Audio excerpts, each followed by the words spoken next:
Uzun süre böyle bizim parkımızın yerleri de kalkmış durumda, plastikleri, ve bunlara koşarken takılıp düşüyoruz, yaralanıyoruz. Yani belediyenin uzun süre buraya bakım yapmıyor. Bakım yapmasını istiyoruz. Çöpler yerlerde, bir sürü çöp var yerlerde. Oyunlar oynamak istiyoruz, böyle takılıp düşüyoruz. Çöplerden dolayı üstümüz kirleniyor. Yani belediyenin buraları temizlemesi lazım. Plastikleri değiştirmesi lazım.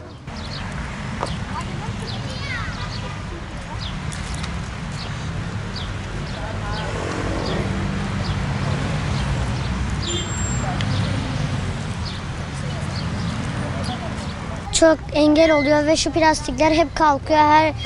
Ne zaman oynasak hep takılıp düşüyoruz. Yerlerde cam hep kırıyorlar. Belediyenin burayı temizlemelerini çok rica ediyoruz. Oyun oynamamıza engel oluyorlar. Top oynayamıyoruz. Top oynarken düşüyoruz. Plastikler hep kalkıyor zaten. Çöpler zaten her zaman yerlerde. Plastikler zaten hiç gelmiyor. Resmen bir yıl geçmiş, 2 yıl falan var. O şey kolu yok, o çocuklar oradan düşüyor.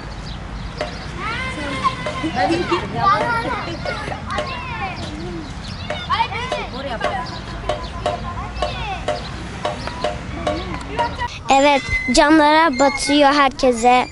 Herkes düşüyor, yaralanıyor.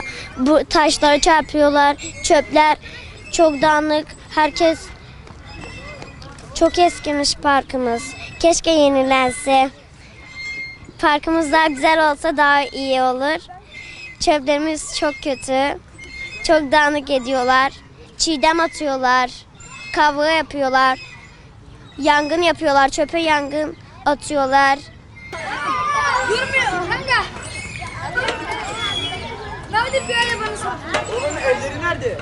Elleri yok. Orada senin bari. Abi elleri yok. Bir senedir en az böyle parkta ateş yakıyorlar, cam kırıyorlar, çocukların ayağına girebiliyor, oynayabiliyorlar. Takdir yok, hiç kaydırak yok. Sonra yerlerimiz çok pis. Yerdeki plastikleri çıkartıyorlar. Burada ateş yakıyorlar, bayağı izler kalıyor. Parka zarar veriyor, Senin ağaçları. yetkililerden isteğin nedir? Bizim parkımızı yenilesinler, güzel yapsınlar. Bir de kural koysunlar bence. Bak park çekecekmiş, seni çekecek park. Abo, televizyonlara atacakmış seni.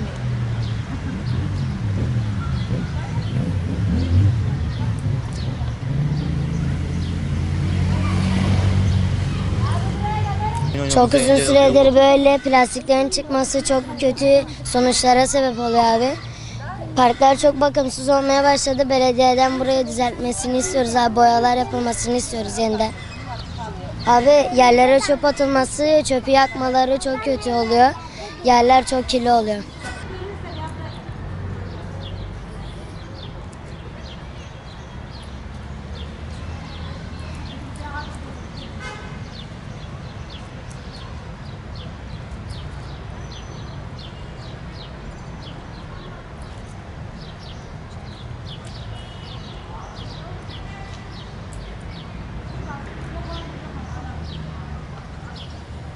Çok uzun süredir böyle ve çok engel oluyor. Lastiklerin kalkması, takılıp düşüyoruz, oyun oynayamıyoruz ve çok çöpleri atmıyorlar belediyeler.